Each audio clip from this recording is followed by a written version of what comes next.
Awaaz.com. This is the morning brief from the Economic Times, produced in collaboration with Awaaz.com. मेरा सभी देशवासियों से ये आग्रह है कि आने वाले कुछ सप्ताह तक जब बहुत जरूरी हो तभी अपने घर से बाहर निकलें। जितना संभव हो सके आप अपना काम, चाहे बिजनेस से जुड़ा हो, ऑफिस से जुड़ा हो सके तो अपने घर से ही करें। This was Prime Minister Narendra Modi's first address to the nation on COVID-19. It's exactly 365 days since the nationwide lockdown declared by the Indian government. What a roller coaster ride it has been.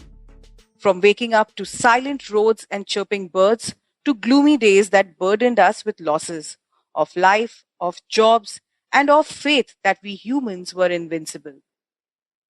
The hardships we endured produced stories of despair as well as stories of compassion and courage, symbolizing the human spirit. Words like epidemic, pandemic, sanitizers, and masks became a part of our daily conversations. Perhaps what kept us going was the hope of a vaccine. In this episode, we look back at the year that seemed to have taken years to get over. But more importantly, we'll explore what's next. From the Economic Times, I'm Rachita Prasad and you're listening to The Morning Brief.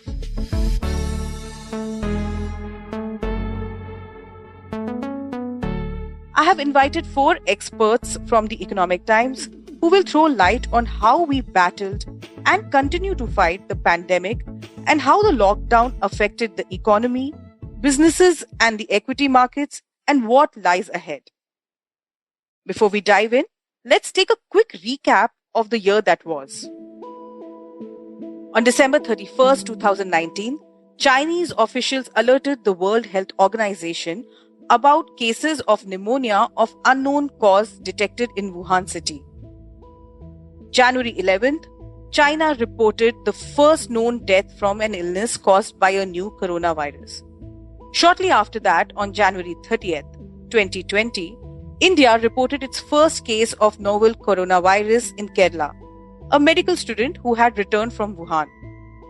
On January 31st, India first airlifted citizens from China in what would be the start of the largest repatriation exercise to bring civilians home. February 11th, the World Health Organization officially named the coronavirus disease COVID-19. March 11th, the WHO declares COVID-19 as a pandemic. In the week that followed, India reported its first COVID death and then banned the entry of foreigners for a month. On 18th March 2020, Prime Minister Narendra Modi addressed the nation. He asked Indians to follow guidelines of general precaution to avoid the spread of the coronavirus. He also announced a voluntary lockdown and asked people to show solidarity by clapping and cheering.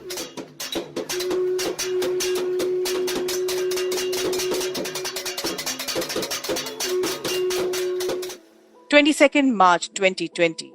Almost 50 days after the virus was first reported in India, the country observed a 14-hour voluntary lockdown called the Janata curfew. The stock market plummeted by the most on a single day on March 23rd. On March 25th, exactly a year ago, the nationwide lockdown came into force until April 14th. The government maintained there was absolutely no need to panic. But what was missing was a clear plan on how essential supplies would be made available and how the migrant workers would survive without daily wages. State borders were closed and bus and train services halted, leaving millions of migrants stranded in cities miles away from home. Images of hungry children walking barefoot, women carrying all their belongings on their head, and a child in their arms shook the country that had to some degree become complacent to the inequities in the society. Some unlikely heroes emerged. Among them was Sonu Sood. When I was sending these migrants back to their homes, every bus, every train, every flight, I used to go and see them off. I had one question that, when are you going to come back? They used to say कि sir जल्दी काम मिलेगा तो वापस आएंगे या हम लोग वही काम ढूंढेंगे. मुझे लगा कि there's so much of insecurity in their heads that they don't know whether they'll be able to get any kind of job. And you talk to anyone, your friends or anyone, everyone feels that nothing is going to happen. People are losing jobs, and there's so much of I would say dullness in the system. Some businesses were closed. Many others moved to work from home models. And then the lockdown was extended as cases continued to increase. City roads were eerily silent as economic activity came to a standstill. It then became clear that the government had to intervene. And it did. On May 14th, Finance Minister Nirmala Sitharaman announced the first set of relief measures under the government's Atmanirbhar Bharat Abhiyan. Today's initiatives, which are getting announced as a part of the second tranche that we are announcing today, focuses on migrant workers, street vendors, small traders, self-employed people, small farmers. How effective was this intervention? We have with us Deepshikha Sikawar, editor economics, to tell us what the economy looks like a year after the lockdown. Deepshikha? If you see in terms of the total spending, the finance minister has said that, the total expenditure on all the packages, and if I could just say that the first package was announced immediately after the lockdown was announced, which was the Pradhan Mantri Garib Kalyan package, which was in March. So the total spending has been pegged at 13% of the GDP. However, as we have seen, most of these measures, if you leave apart the Pradhan Mantri Garib Kalyan package, which did have some immediate relief in terms of a cash transfer to the Jan Dhan accounts, and of course food, additional ration through the PDS supplies. Besides that, the direct intervention or direct handout or direct demand support has been absent in that sense.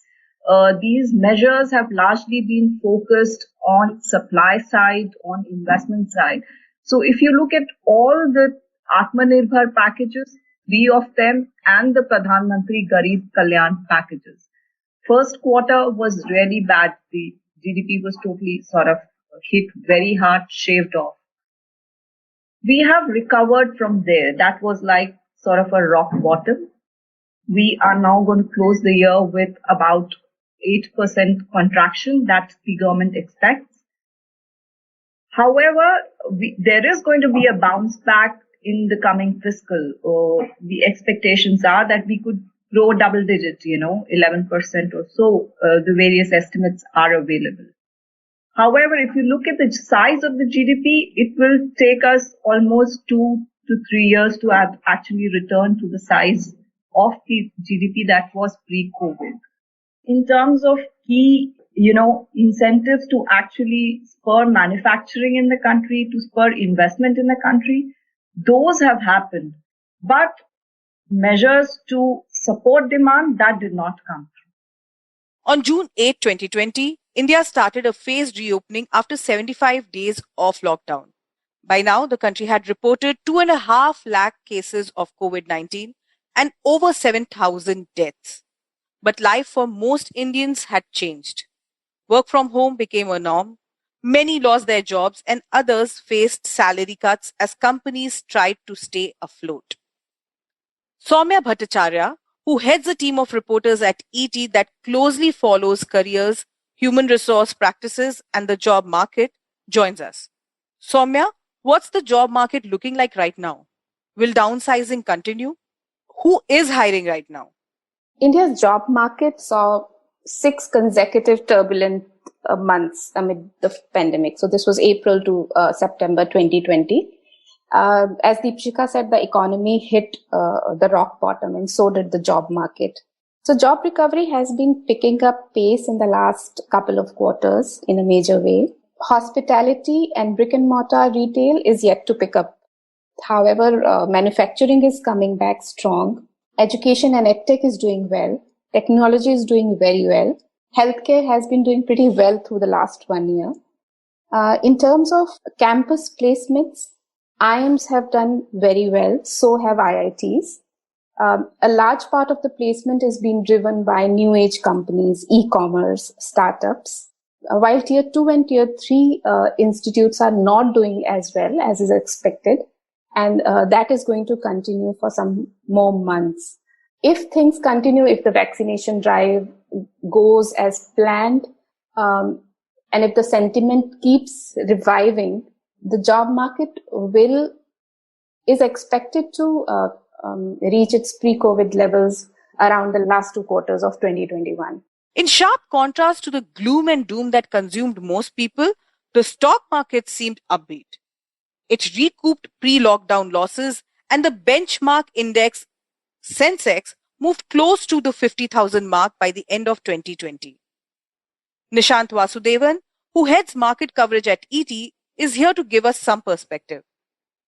Nishanth, CXOs are saying that companies have started operating at pre-COVID levels. Is this actually reflecting in their financial results? So what's happening right now is that the corporate earnings in the past 9 months, they have actually surprised. They have beaten all market estimates. So purely speaking from a corporate's earning point of view, it has been more or less a V-shaped recovery in the past 9 months. It has been led by IT, pharma, auto, surprisingly, and also there has been a commodity upcycle in the last 3 to 4 months. So that is what has been happening so far. And next year, revenues are expected to grow at least by 15 to 20%. That is because of a low base and better investments by the government. The problem now over here is that there are some cost pressures building up for companies because of the rising commodity prices globally. So far, companies have had low price raw material inventories, so they were able to withstand the high commodity price pressures. But now on, all these inventories have been depleted, and now they'll have to source it afresh. So this could end up becoming a problem for the companies. Now it will all depend on whether how they are able to pass on the cost to the consumers and how consumers are able to absorb it. If consumers resist, then they have some serious problems on the sales side. While the markets may have been upbeat, the general sentiment may have actually got a boost only when the vaccination drive started in January 2021, beginning with the frontline workers. We at the Morning Brief have been updating you with the latest developments on the vaccination drive.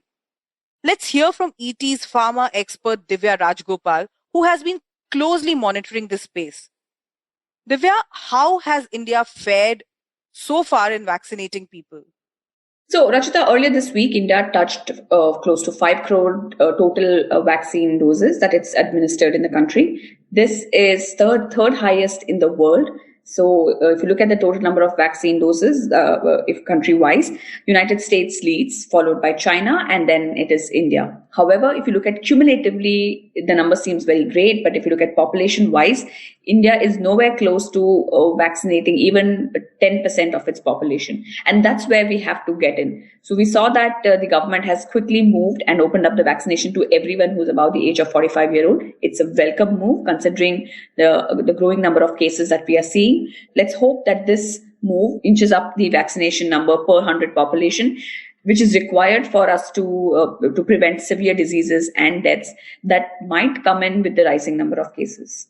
So there are several indications or timelines that have been proposed. One of the timelines which I was reading somewhere is one of the Rumora reports that says that it will take till November that we are going to vaccinate at least a 20% chunk of the population, which is what WHO, for example, is aiming for. However, we always knew this. I think it's very important for us to also remember that, we in this podcast also, I have said this many times before, is that realistically, it's end of 2021 is when we can see that a substantial part of India's, at least the healthcare and the essential workers, will be vaccinated. So that's exactly the timeline seems to be going, where we are saying that perhaps end of this year, where we'll see at least 20% of the population getting vaccinated. Just when we thought that there was light at the end of the tunnel, India was hit by what seems to be a second wave of COVID-19. अगर हम इस बढ़ती हुई महामारी को यही नहीं रोकेंगे तो देशव्यापी आउटब्रेक की स्थिति बन सकती है. हमें कोरोना की उस उभरती हुई सेकंड पीक को तुरंत रोकना ही होगा. So what now? Can the economy withstand the second wave and potential lockdowns? Deepshikha, over to you. If you look at, what's happening, Rachita, on the ground, we were talking about a V-shaped recovery some time back. It looks more like a K-shape, with some sectors doing well and some sectors still to sort of pick up pace. This second wave, as it is being called by experts, this is posing some new challenges for the economy, because there are these lockdowns that are happening although it is not a widespread lockdown, these lockdowns are very, centered around a few districts and few areas, which is there. But it has definitely sort of hit the sentiment, and which obviously is very important, because we had just begun to see some form of recovery sort of coming in the sentiment, which is again being sort of dented. In terms of numbers, if you look at will these lockdowns, which are, in few districts or few states, or new restrictions which are coming in, will they really have a big impact? In numbers, they may not have that big an impact. It could be very, very marginal, because of the low base in current financial year. We will have that, base push in the next year. Nishanth, how are investors looking at the second wave? What's the outlook for the equity markets now? So far, investors have not really acted on the rising COVID cases in India because it has been restricted to just a few states. But the bigger problem for the market has been the rise in US bond yields. But now, of late, in the past 2 days, there are some rising concerns over COVID in Europe. There's been a rise in infections in big economies like Germany and France, which have been forced to reimpose some fresh restrictions. So that has been worrying some market participants. If you look at the markets today, the global markets today, it has fallen because of that, in addition to the rising bond yields. Specific to the Indian markets, there is confidence that the government will be able to contain it. But if the global markets fall on COVID worries, Indian markets will not be insulated just because the concerns over COVID spreading in India is not very high. What about workplaces? How are people working now, and what will be the new normal, as we are calling it? Saumya, what's the sense you are getting from your interactions with companies and recruiters? The biggest trend that the pandemic has actually pushed in a major way is that remote working will be the norm. Some workplace models are going to stick around even after the pandemic. So we are looking at a hybrid model of working even when we are done with this pandemic. There's going to be work from home, there's going to be partial work from office, and there's going to be roles which cannot be work from home or partial work from home, and these will be work from office roles. Companies have already introduced hot desking, and this is going to gain momentum further because a large number of people need to be in office maybe twice a week or once a week. So this is happening across sectors, barring a few like manufacturing. This can't be done, and there are operations roles that need to be there in factories, offices, etc. Remote working will also mean that now the talent pool in tier 2 and tier 3 markets will have more opportunities of work. Talent models are changing as a consequence of this. We've already seen a lot of companies, especially even in BFSI sector, where they're saying that we will hire a lot of white collar gig workers. So the new normal of work looks like a combination of factors, which is a hybrid work model, a hybrid talent model. And right now the conversations in companies are about how to get it right. The biggest concern, of course, still remains healthcare. Divya, with the concerns of reinfections, new variants, and a spike in cases, what's going to be the road ahead? One thing is that, of course, it seems like there is a possibility of reinfection. People who got infected before are getting reinfected, and this is the nature of the virus. The second thing is that viruses mutate, and that's what we are seeing. There is new variants that have emerged. What India has been doing is that India has been sequencing for variants from Brazil and from South Africa, but we also have to look at our own emerging variants. And I think these are what are driving the cases. There are some things that we need to sort of feel good about, where we are not in 2020 March. We have to be very clear about that. 2021 March should be different than 2020 March, because in a year's time, the physicians who are treating COVID patients know what kind of clinical protocol to use. There are much more medicines that are available, which was not there in March. People had no clue on how to treat patients, and that's the reason why we also saw more number of deaths. But 2021, we have vaccines. We have therapies that's available to treat the disease. We also know what works and what does not work. And finally, the only aim right now for any public health professional should be to prevent deaths, because that's where we are heading towards. There is this whole global conversation that's happening where people are finally coming to terms that we never are going to have a zero COVID situation. This is the whole thing about getting the cases to zero, which seems to be like a new catchword, might not happen, and we have to sort of learn to live with the virus. But what any public health professional should be looking at is that how can we bring down the number of deaths, or how can we ensure that the number of cases going up does not result into equally number of deaths. So that's the only way forward, I would say, is going to be that how can we avoid deaths, because we have all the tools that we did not have last year. A year gone by, but the pandemic is far from over. The bad news, of course, is that there is a second wave of COVID cases. But the good news is that we have learned from our experience during the pandemic, and we are better equipped to handle it. This is still a story in making, and we need to wait and watch. The only thing we know for sure is that we still have to protect ourselves and others from this pandemic. That's all from us for now. Thank you, Deepshikha, Saumya, Nishanth, and Divya for your time and perspective. I'm Rachita Prasad, and you have been listening to The Morning Brief. This episode was edited by Shashwat Mohanty.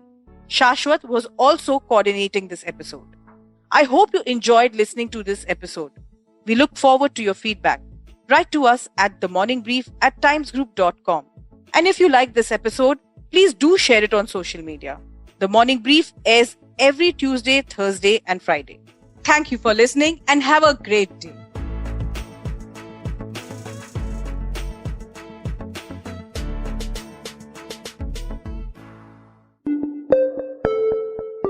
Awaaz.com